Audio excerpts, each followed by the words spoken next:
Jeff Bezos has recently stepped down as the CEO of Amazon. Now, to sprinkle a little bit of context on that for you, Amazon is the largest internet company by revenue. They're the second largest employer in the United States, and they are one of the most valuable companies in the entire world. And Jeff, well, he was the founder of Amazon. He started it in his garage almost 3 decades ago. He's the brainchild, he is the heart and the soul of that company. And up until recently, he was the captain and the commander of that Goliath virtual ship.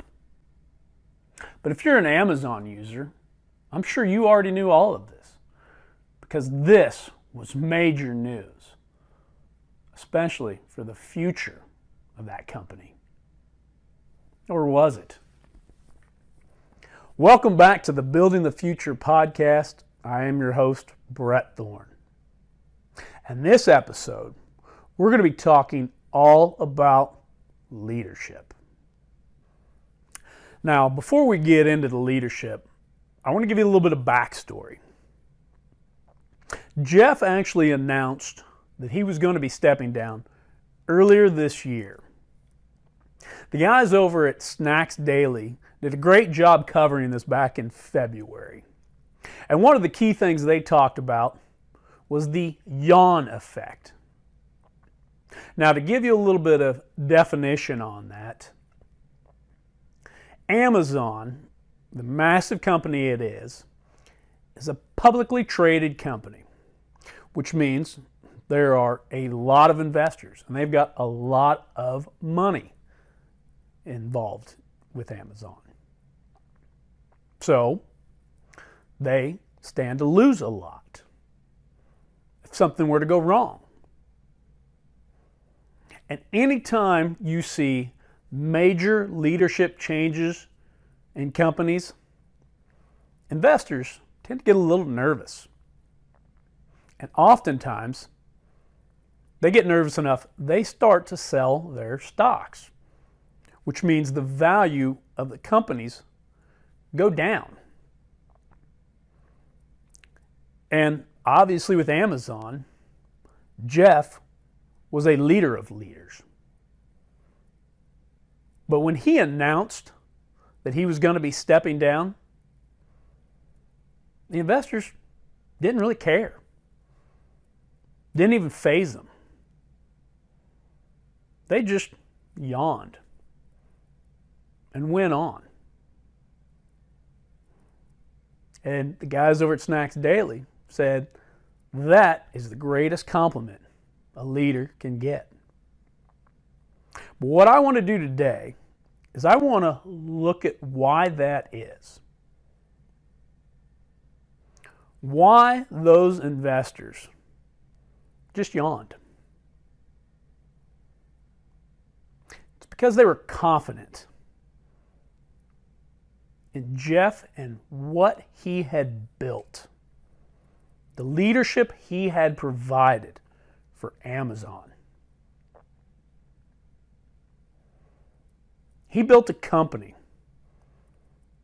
that wasn't going to last just his tenure, but was going to last the long haul.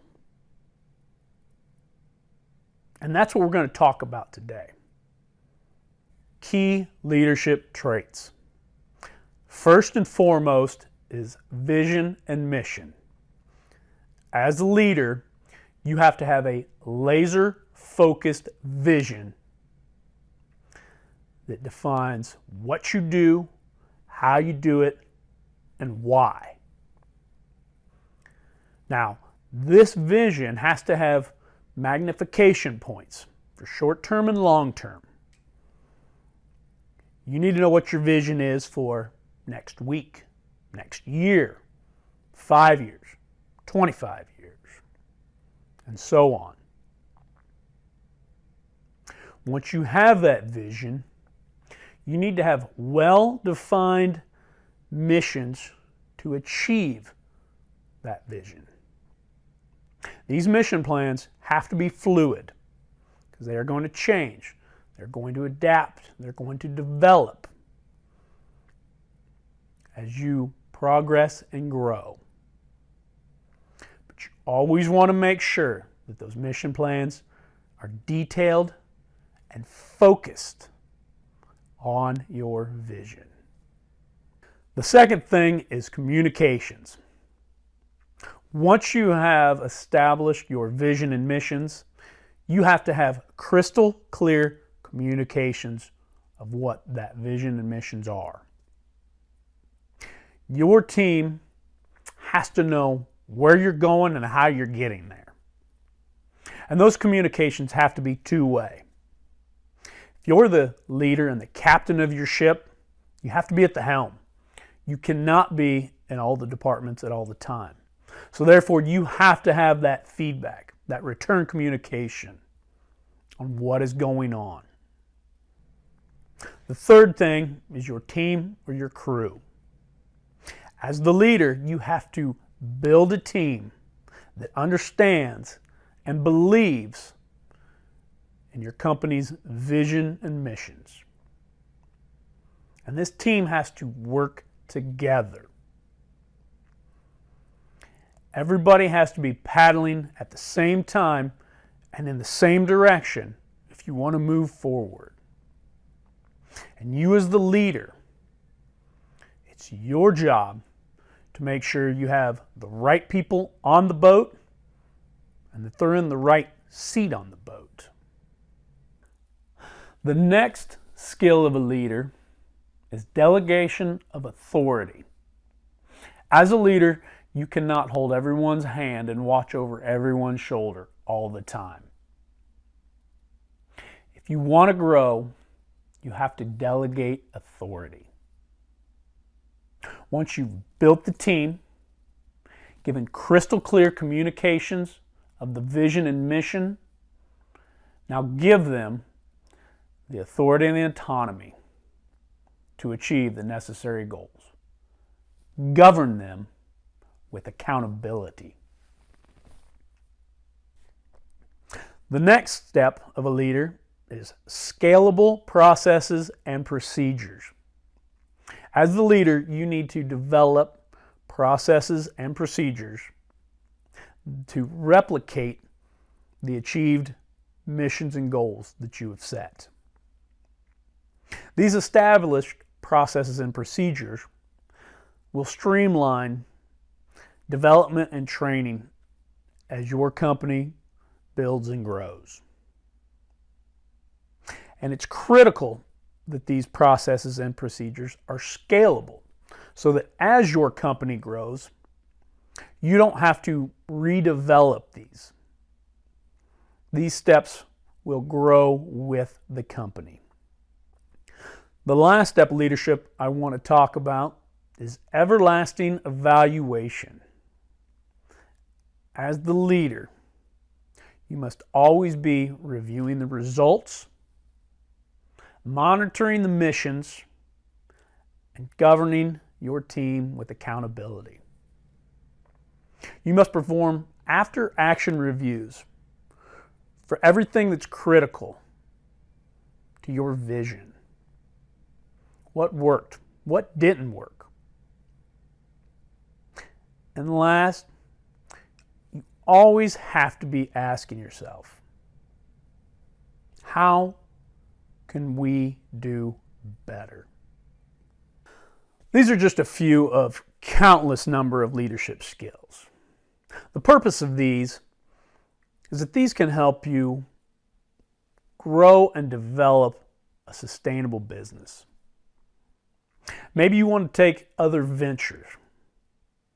In order to do that, you need a business that is existing that can maintain itself. Do you want to run your business instead of your business running you, or your department, or your team? These skills can help you with that. Maybe you want to check out from your business, go on a vacation. Have you ever left for a few days but couldn't put the phone down or put the laptop away because you were afraid the wheels were going to come off? This will help keep the train on its tracks. Or maybe you're an owner and you want to take a mini retirement, but you're afraid you can't step away. This can help with that. Or maybe you want to do a full exit. Would you want to pass this down to a family member without a true target and existence? Or possibly you want to sell. Yeah, there are some buyers out there that might want to come in and dismantle it and restructure it. But there's also buyers out there that want to buy it today and be open for business as normal tomorrow. If you are the business, you're not a target for them. So let's make a quick review of the 6 skills we talked about. Number 1, you have to have a laser-focused vision and mission. Number 2, that vision and missions have to be crystal clear communicated to everybody on your team. Number 3, that team has to be built. You have to have the right people on the ship and they have to be in the right positions. Next, once you have them, you have to give them the authority and the autonomy to achieve those visions and missions. Govern them with accountability. Next, you have to establish scalable processes and procedures to allow the business to grow. And last, you need to be performing everlasting evaluation of where you are and where you're going. So, do you have what it takes to lead like Bezos? If so, maybe your next ship will be a rocket ship that takes you to space. If you enjoyed this, please like it and give us a 5-star rating and review. If you found value in it, please share it with someone else that could find value. As together, we are building the future.